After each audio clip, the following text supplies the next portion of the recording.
We all know the narrative. It's the ultimate story of digital empowerment.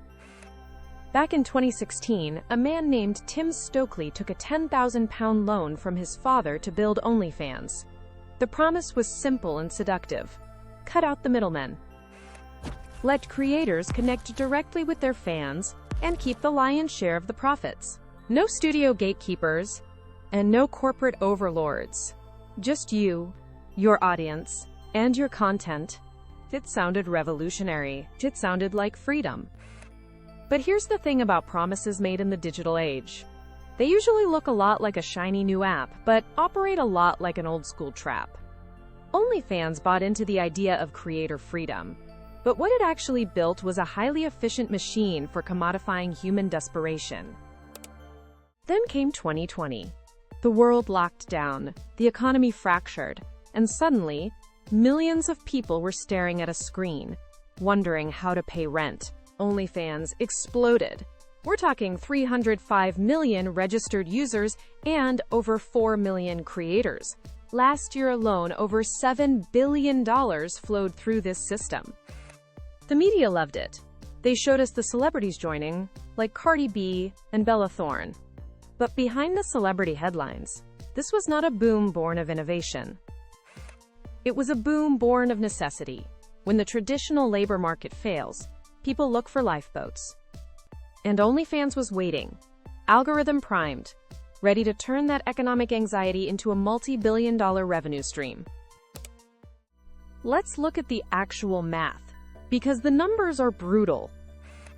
OnlyFans sells us the dream of financial independence. But the reality is a wealth gap that makes Wall Street look like a socialist utopia. The top 0.1% of OnlyFans creators are vacuuming up 76% of all the revenue. They earn an average of $146,000 a month. Meanwhile, the average creator is scraping by on about $150 a month. That is not a typo. $150. In fact, 87% of the people on this platform are making less than minimum wage. It's not a creator economy. It's a digital lottery where the house always wins. And the house, OnlyFans, takes 20% of every single dollar, whether you make $10 or $10 million. The current owner paid himself $500 million in dividends in just 2 years, while many creators could not make rent. But the real cost of OnlyFans isn't just financial, it's psychological. You do not commodify human intimacy at this scale without breaking something inside the people doing the selling. The data is starting to come out, and it reads like a clinical diagnosis: severe anxiety, depression, and profound shame. Over a third of OnlyFans creators, or 34%, report negative mental and physical health outcomes. That is not a fringe statistic, that is a public health signal. And the irony is almost poetic. On a platform built entirely around the illusion of connection and intimacy, the most common side effect is crushing loneliness. The transactional nature of OnlyFans seeps into every corner of a creator's life, isolating them from genuine relationships. We have built a system that demands constant, escalating vulnerability and then leaves the creators to absorb the psychological fallout entirely on their own. And then we get to the darkest part of the OnlyFans undercurrent, the illusion of control.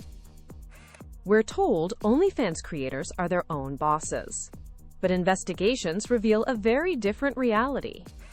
Reports show that 30% of creators have been threatened with account deletion if they do not keep feeding the content machine. And an investigation from a formal NGO found that 6% had traffickers actively managing their accounts.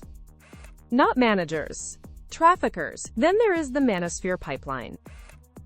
A growing network of so-called OnlyFans management agencies are recruiting less experienced creators, taking massive cuts, and coercing increasingly extreme content.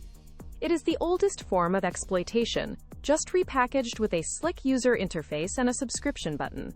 OnlyFans built the infrastructure. Society provided the desperation. The trap was always working exactly as designed. So here is the verdict. OnlyFans is not a success story. It is a symptom, It is the diagnostic readout of a society that has failed on multiple fronts simultaneously. OnlyFans thrives because our labor market is broken. Because wages stagnated while the cost of living did not. It thrives because we have normalized exploitation as long as it is hidden behind a paywall and dressed up as empowerment. It thrives because we are increasingly isolated, atomized, and willing to pay for the illusion of human connection. Tim Stokely started OnlyFans with a £10,000 loan and a dream of creator freedom. What it became is a billion-dollar mirror held up to everything we have gotten wrong. We cannot just blame the platform. Society built the conditions that made OnlyFans not just possible, but inevitable. The question is not why it exists. The question is what it says about us that we let it. If you appreciate this kind of deep, unfiltered analysis, do me a favor. Hit the like button and subscribe to Business Undercurrent. We are going to keep pulling back the curtain on the systems that actually run our world. Because the undercurrent always runs deep.